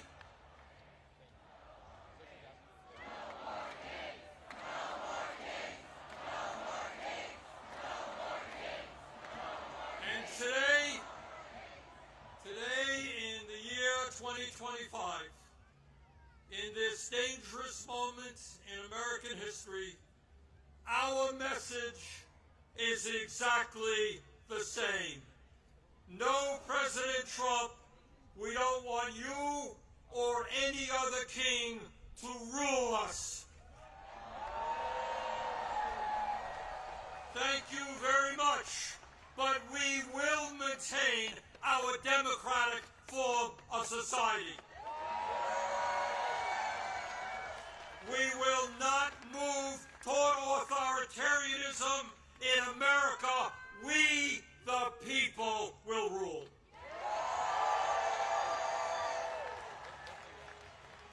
When he was sworn in as the nation's first president, George Washington called this attempt at self-government, quote, an experiment entrusted to the hands of the American people, end quote. My fellow Americans, in an unprecedented way, that experiment is now in danger. It is in danger when we have a president who wants more and more power in his own hands and in the hands of his fellow oligarchs. It is in we have a president who claims that peaceful protests in Portland, Oregon, or Chicago, Illinois, is an insurrection, and calls in the U.S. military, and then threatens to arrest the mayors and governors who resist them. It is in danger when we have masked agents working for ICE, breaking down doors, throwing people into vans without due process, and taking them to God knows where. It is in danger when we have a president who sues and intimidates the media, who wants no criticism of him and his policies, and who undermines the First Amendment of our Constitution, the very foundation of American democracy. Our country is in danger when we have a president who threatens to arrest or imprison political opponents who stand against him, including the Attorney General of New York State, a sitting U.S. Senator, and the Governor of California. It is in danger when we have a president who undermines freedom of thought and dissent at our colleges and universities, and who attacks law firms that oppose him in court. It is in danger when we have a president who threatens to impeach judges who rule against him. It is in danger when we have a president who ignores Congress, refuses to spend money that Congress appropriates, and takes away money from states who voted against him. It is in danger when we have a president who demands redraw congressional maps to ensure that his chosen candidates win future elections. It is in danger when we have a president who illegally fires tens of thousands of federal employees right here in Washington, D.C. and throughout our country, and rips up union contracts workers have fought for and won. It is in danger when we have a president who grossly violates the Constitution by accepting gifts from foreign leaders, including a $400 million plane from the royal family of Qatar, and then allows that family to build an Air Force facility in Idaho. Well, let us be clear.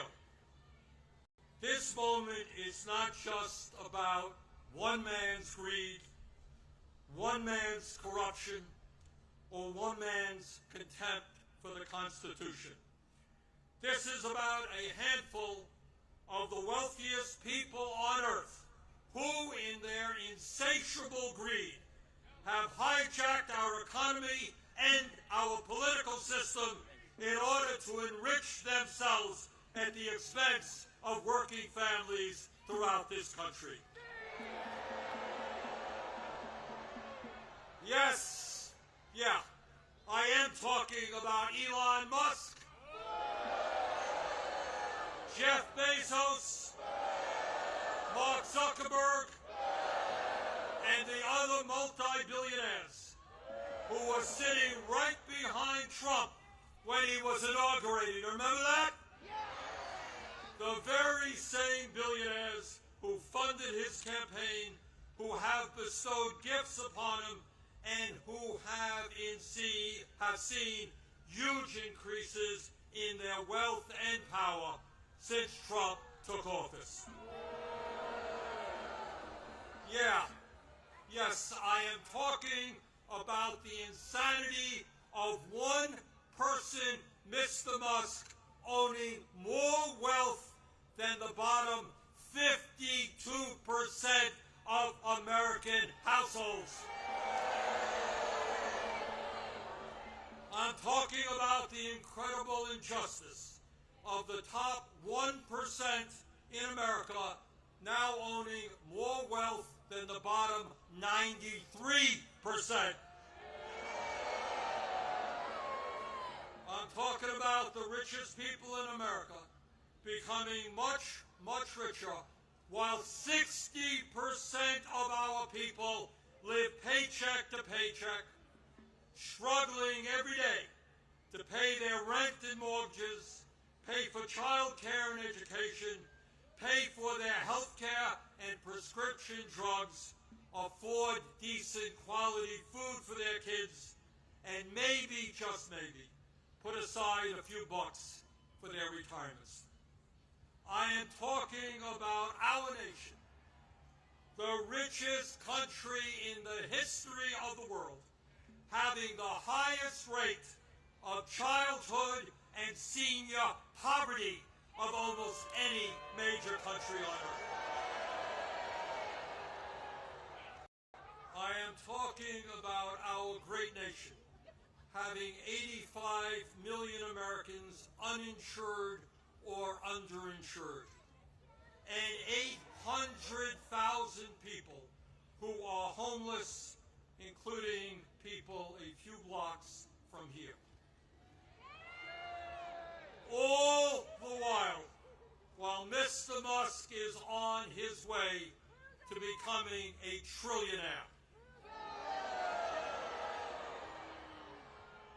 I am talking about the incredible danger of the richest people in this country pouring hundreds of billions of dollars into artificial intelligence and robotics, which in the next decade will decimate tens of millions of jobs for the American working class. I'm talking about a billionaire class who believe that they have the divine right to rule, and who not only want massive tax breaks for themselves, but who reject any form of accountability or checks on their power. My fellow Americans, we rejected the divine right of kings in the 1770s. We will not accept the divine right of oligarchs today.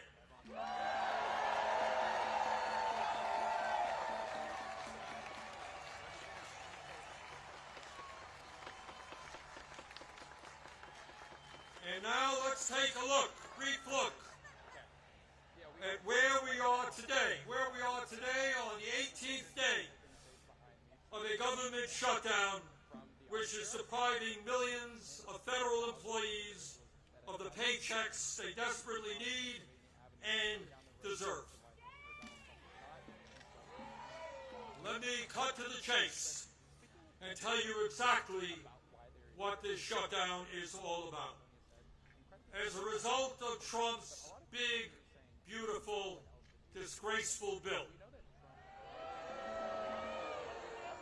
which made massive cuts to Medicaid and the Affordable Care Act, 15 million low-income and working-class Americans are going to lose the health care they desperately need to stay alive. My friends, studies suggest that 15 million people off of the health care they presently have, 50,000 of them will die unnecessarily every single year. 50,000 Americans will die unnecessarily every single year. But that's not all. As a result of that same terrible piece of legislation, over 20 million Americans are going to see on average a doubling of their health insurance premiums through the Affordable Care Act. In my state of Vermont just the other day, people received notices from insurance companies that their health care premiums in some cases would triple or quadruple. And that is going on all over the country. At a time when we already pay, by far, the highest prices in the world for health care, millions of Americans are going to see outrageous increases in their health care premiums, which they cannot afford. Why is that happening? Why are the Republicans making a broken healthcare system, a dysfunctional healthcare system, even worse? Why are they bringing our healthcare system to the verge of collapse? We all know the answer. We all know the answer. It was to give $1 trillion in tax breaks to Mr. Musk, Mr. Bezos, Mr. Ellison, and the rest of the 1%.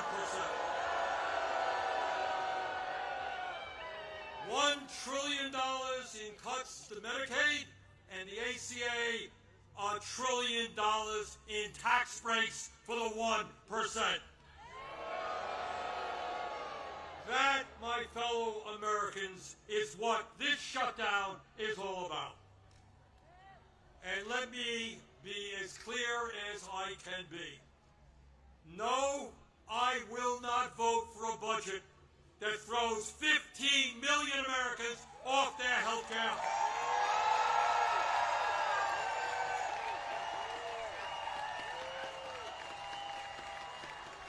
No, I will not vote for a budget that doubles premiums for 20 million Americans. No, I will not vote for a budget that forces nursing homes, rural hospitals, community health centers to lay off staff and close their doors throughout this country. All to give huge tax breaks to the billionaire class.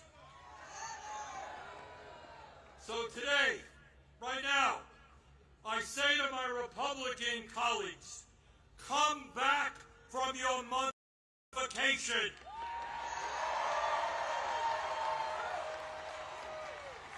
Start negotiating and do not allow the American healthcare system to be destroyed. End this shutdown.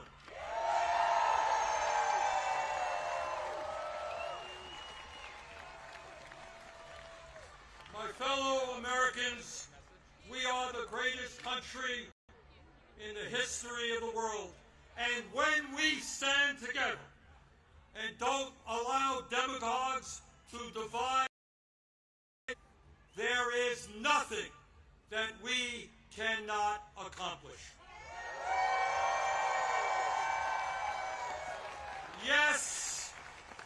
Yes, we can create a vibrant democracy by ending Citizens United and not allowing billionaires to buy elections. Yes, we can join the rest of the industrialized world and guarantee health care to every man, woman, and child as a human right. Yes, we can build millions of units of low-income and affordable housing and allow our younger generation to enjoy the American dream and own a home of their own. Yes, we can make public colleges and universities tuition-free and have the best child care and public school system in the entire world. Yes, we can expand Social Security so that every senior in our country can retire with dignity. Yes, we can raise the minimum wage to a living wage and guarantee every worker the right to join a union. Yes, we can lead the world in transforming our energy system away from fossil fuels and create millions of good jobs as we save the planet. Yes, we can guarantee that every woman in this country has the right to control her own body.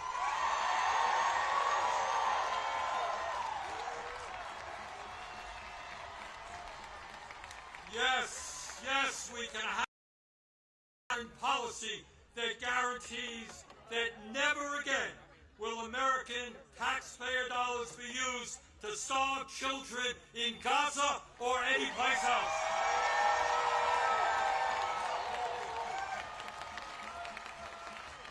And now let me raise a question that I've been asked over and over again. You know, Bernie, great ideas, but how are you going to pay for them?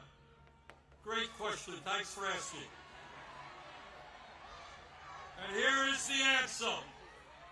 At a time when the wealthiest people in America have never, ever had it so good, at a time when billionaires are paying an effective tax rate lower than a truck driver or a nurse, yes, the top 1% and large profitable corporations will pay their fair share in taxes.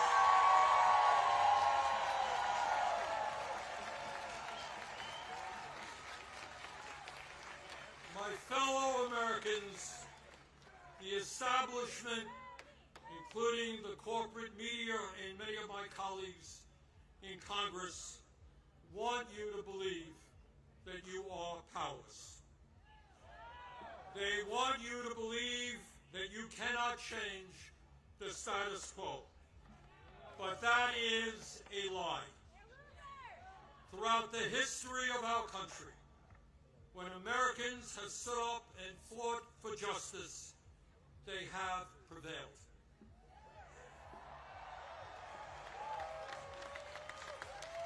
When the founders stood up to King George, they were told it was impossible. But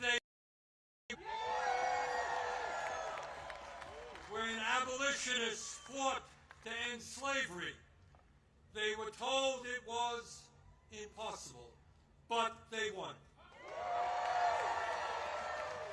When workers organized to form unions and stood up to their bosses, they were told it was impossible, but they won. When women demanded the right to vote, they were told it was impossible, but they won. When black Americans fought to end segregation, they were told it was impossible, but they won. When the LGBT community stood up for their rights, they were told it was impossible, but they won. Brothers and sisters, they did it then, we can and will do it now.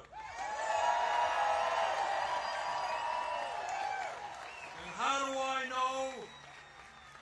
know that we will succeed? Take a look at this huge crowd right here in our nation's capital. But it is not just here, as I understand it today, October 18th, 2025, there are more people out on the streets in more communities all over our country than we have ever seen in American history.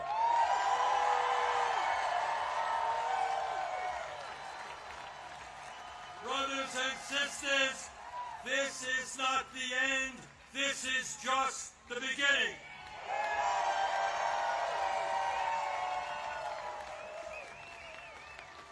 Together, when we stand united, when we don't allow Trump or anybody else to divide us up by the color of our skin or where we were born or our sexual orientation, when we stand together, we will create the kind of nation that you and I know we can become. We can and will create a nation devoted to freedom, justice, and democracy. Thank you all very much.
Works for me. Eat some of this food. More's coming, but eat some. Yeah. Chicken tenders? Yeah, okay, whatever you want. Want some? Sure, you want some? I'm good. I'm okay. Good? Okay. My order is coming. Okay, no, yeah, we were just down there. I was like, I'm just gonna grab the simplest thing we can. So they did the control do it to keep the B-roll in? Yeah, so when I called them to feed B-roll, they said, I'll switch it to a 10-second, so it like comes in clean. Sorry, getting the shade. But we'll switch it back to the live. And I guess they just never did. I should have called back and let them know. But yeah, but also they should. Well, I assume they did because they took over the unit and it was live. So I assume they saw it was 10 seconds and changed it back. But they didn't. Because what I was confused by is, and now I know what it was. As soon as I heard Vaughn, I started talking, but it didn't go back to him for 10 seconds. So then I heard him being like, "Can you hear me? Can you hear me?" So that was because you guys did a good job considering. No one was expecting that. Yeah, I just rolled with it. And then once I was talking and I realized they weren't interrupting me, I was like, well, it's working right now, so I'll just keep talking as long as I can. They refunded one. Okay, great. That's good.